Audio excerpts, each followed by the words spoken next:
used this phone more than a few times to record anything. Hey, Dad. So, we're all here in New York at the motel. It's Queens, actually, in Astoria, near the NQ. Rebecca's off getting batteries for something. Sean's in his room doing whatever Sean does. And, you're out getting some food. Me? Well, I'm supposed to be getting ready to break into some offices in the financial district. Feels just like prepping for one of your old training drills, actually. 10 years go by, and then you show up, and it's like I was never gone, and we're right back to the ball busting and the conspiracies and the paranoia. Only this time, I believe you. I believe every word. You know, I don't even think you know the half of it. I don't think you know how much I've seen. How much I've learned in just a few weeks. Everything, really. I feel like I've lived 1,000 years, or 10,000 maybe. It's impossible to explain. But when you see that much of the world through the eyes of so many, you can't help but be sad. And to see all these incredible, intelligent people fight the same battles, make the same mistakes over and over again.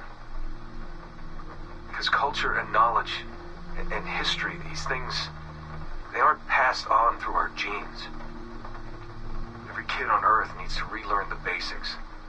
How to live, how to survive, how to stand up for what's right. So much is lost in the transfer. So much is added every generation. It's a shame. I mean, over and over, everything must be learned again.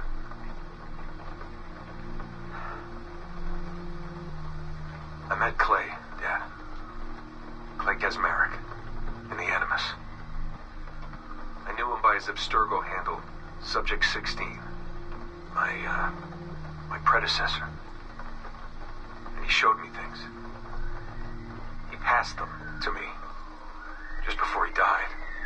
Or got deleted or whatever. Everything he'd learned, everything he'd seen. God, how do I talk about this?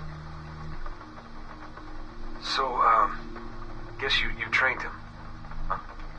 After I left, he really looked up to you, and now that I've seen through his eyes, I think I understand why.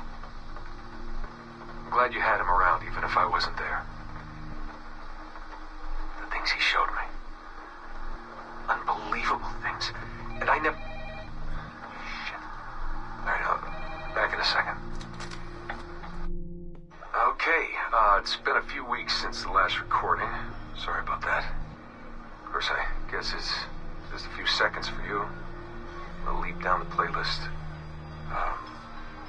Anyway, I was talking about Clay. Gesmerick, Subject 16. So, when I fell into a coma back in Italy and woke up in the Animus Black Room, it was, so calming. It felt like I had woken up into a dream. Haze. A dream where none of this mess had ever happened. Felt like I should just be getting ready for another day of pouring drinks at bad weather, and another day of complaining about being between girlfriends and wondering what the hell to do with myself. But when I saw Clay, just sitting there, it started to come back, you know, piece by piece. And when he told me about Lucy, fuck, you know, it hurt. You know, realizing that I killed her without thinking or feeling anything. Not at the time, anyway. Well, then things just kept piling on. There were more memories of Ezio and Altair and the first civilization. And then, right before he vanished, Clay passed on his memories to me. He showed me everything he had seen and lived through, and it was brief, but overwhelming. Not really really sure how to explain. He saw glimpses of Adam and Eve and their escape from slavery. He saw the beginning and the end of the war between the first Civ and humans. He saw Minerva, Juno, and Tinia trying to work out their calculations. At least that's what they called them. They had these tools, these powerful machines that could predict possible futures. Not what was going to happen, but what could happen. Probabilities. And, well, they spent a lot of energy trying to figure out what was the most likely scenario for the future. Theirs and ours.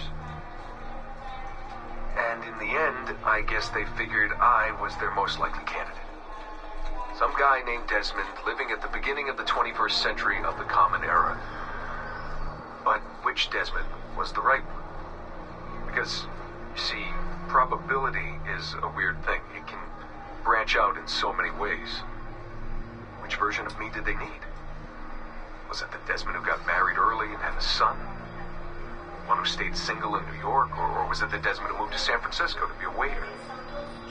Maybe it was the Desmond who worked at an auto body shop in Chicago, or maybe it was the me who never ran away from his parents in the first place.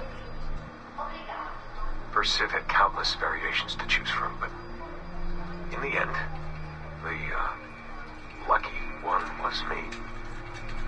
I'm the Desmond their best calculations spit out. I'm the Desmond they left their messages for, and I guess I have to live with that honor. What an honor. Pretty tired. There'll be more later. Ciao. Hey, Dad. It's funny. I have this memory of you, one I keep coming back to, and I always think about it when I'm working, or just before going to bed, because it, sort of calms me, I guess. I was 14, I think, and you were trying to teach me how to walk with a light step. Remember that? How to be mindful of how much noise I made when I moved around. Simple stuff. Stuff I understand now, but back then, I gotta tell you, I thought you were just being an asshole. You told me you were gonna go up to your room and sit with your back to the door and read a book. And you wanted me to wait at least 15 minutes and then sneak up there and tap you on the shoulder without you knowing. I even remember the book you were reading at the time, the one by Captain Johnson. And you warned me that if you caught me, we'd have to start all over. Then you went upstairs. And I waited. I waited, and I waited, and I waited. I waited 4 hours before deciding to go up. And even then, it took me 20 minutes to get to the foot of the stairs. And another 30 to get up them. And then 10 to get down the hall. And there I was at the door and peeked into your room. And I was so hoping that you'd be asleep. But no, you were still reading. And I just about shit myself. But 10 minutes later, I was just 5 feet away from you. And that's when I remember setting my foot down, and you flinched. Ever so slightly. You flinched. I thought maybe I'd imagined it, but I knew you'd heard me. You didn't say anything. You just checked your watch, you reached for your drink, you took a sip, and then you kept reading. But I knew I'd failed. You didn't say anything. I didn't understand why. Then I lunged and tapped you on the shoulder, and you turned around, and oh, fantastic, you said, and you scooped me up, and you gave me a big hug, and I didn't say anything. But Dad, I was so pissed off. I wanted to scream at you. I failed, and you knew it, but you said nothing. And I stayed mad for weeks. I thought you were patronizing me. I thought maybe you decided right there that I was never going to be the man you wanted me to be.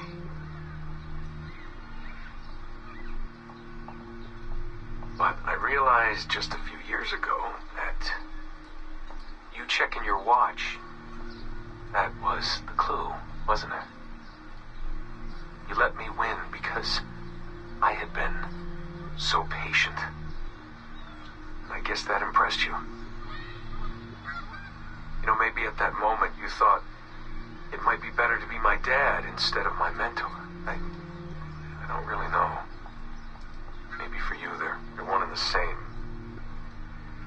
You know, either way, I'm happy to know that both my mentor and my dad are looking out for me that day. I didn't understand that then.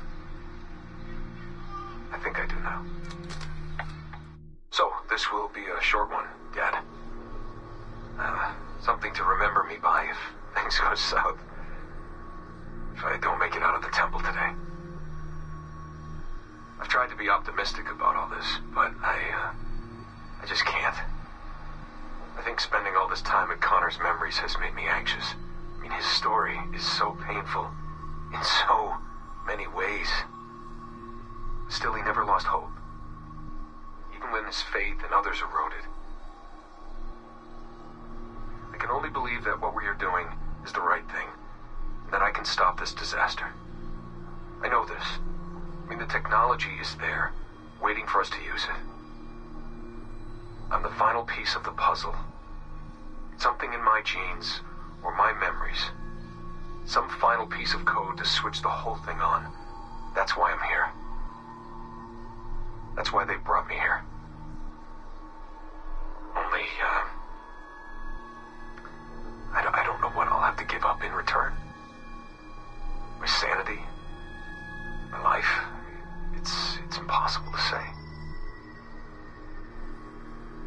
I do know this. Our battle with the Templars will not be over. And whatever's inside that temple is not an ending. It's just another chapter in this endless story. And it'll be your job, and Mom's, and Sean's, and Rebecca's, to keep turning the pages. You know, I keep thinking about something Orson Welles once said.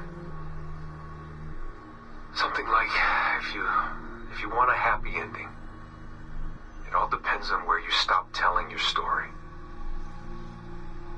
So maybe that's the answer. Maybe that's how people keep marching forward. If something goes wrong in their dad, something happens to me. When you tell my story years from now, please tell them the one about how I lost my way, and then I found it again. Just in time to save the world. And just end it there. That'll keep everyone smiling.